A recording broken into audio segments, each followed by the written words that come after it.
Simon, we're here on the factory floor. We've got numerous cars being built around us, but we're going to have a look at one in particular because Ariel has a process where one person makes one car from start to finish. We've got Jim here who's currently building this one here. We'll bring him in a second, but just go over again why this approach is the one that Ariel's gone for and what for you are the really main values of doing it this way. Obviously big car companies have a production line where the cars actually pass by the technicians building the cars, and the technicians are doing the same job on each car. So one technician may be putting the wheels on, so forth. Because our cars, every single car we make is different. So there's an option list which is this long. You can see some of the options on this particular car. So there are never two cars the same. That doesn't lend itself to a production line very easily, and also the number of cars we build doesn't really work on a production line. The space requirements are difficult, but I think the most important thing for us is each car is built by one person. They're responsible for it. In this case, Jim. It's their car right up until the time the customer takes it. So they build the whole car rather than, say, just putting in the steering wheel. It's also really good for the customers because the customers can come here, and unlike a big car factory, you can actually come into the factory, you can see your car being built, you can talk to Jim. So it's a much more inclusive way of making something, if you like, which is good for us. It's good for the guys building it because it's their car. It's good for the customer because they have a relationship not only with their car but with the guy who builds it. Yeah. So it's very practical for us, and the way the parts come to the car is all very different from a production line. Unlike, say, a Toyota just in time, that won't work at this level of production. So the parts guys bring the parts to the car. We have quite a big stock of parts. We can't rely on parts arriving outside the door 45 minutes before they're due from a supplier.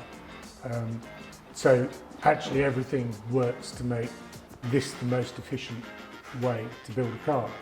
Having said that, we also like the way we do it. The guys like building one car themselves. It probably, in theory, would be more efficient to have two guys building a car, we reckon. But actually then you lose that ownership, and the customer loses that relationship with, in this case, Jim and his car. So Jim, this is your car. Yeah. Not your car, the one you're making for a customer. It, First question I have for you, how many Ariel cars have you built? I reckon this is, I'm over 100 now. Over 100? I do keep a note of each one I do, so yeah, I'm over 100, probably 110, something like that. Okay. New cars.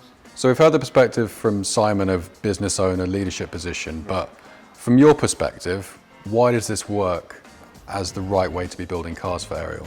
Just because you get to put your own sort of stamp on it, really. A lot of the guys have got a higher attention to detail level, so you get to do things just as you want.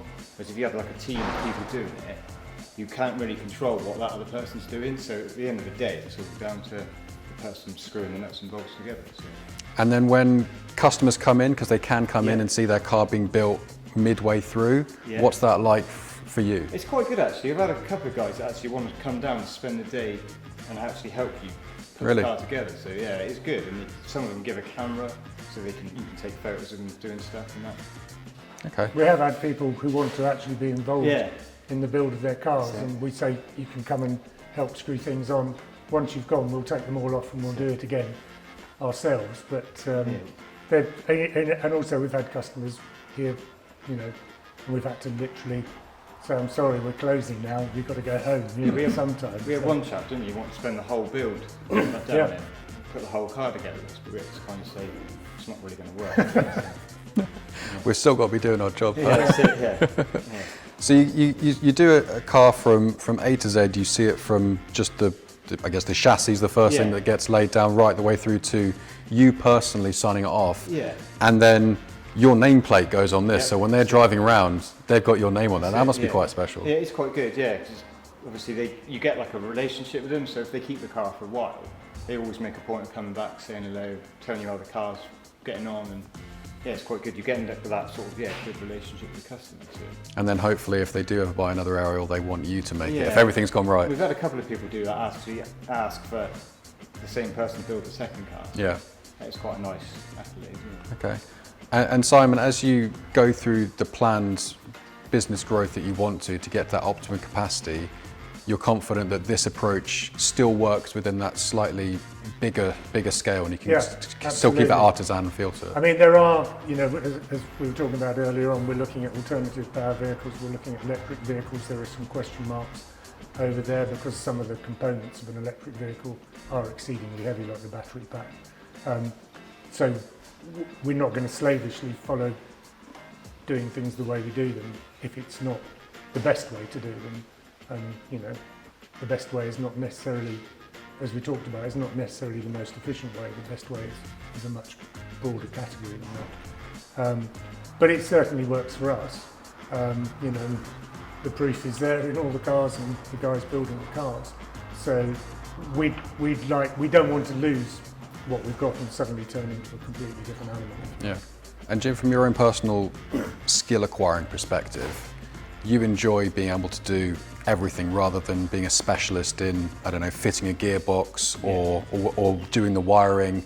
That for you, from a personal perspective, gives you what you want out of the job. Yeah, definitely. I mean, there's certain aspects of the car that are less enjoyable than the others. So if you're not feeling you don't want to do that bit on that day, you can do something else. As long as you obviously come to the end result, it doesn't really matter how you do it. There's certain, like Simon said, there's certain things that will go in a certain order, but it doesn't really matter. You can sort of deviate from the line, as it were. So, yeah. Okay. Well, I think we've set the delivery date on this car back far enough, so we'll let you get back to it. We know there's a strong order book, so we need to let you guys keep building, but thank you very much for sharing that with us. Thank you.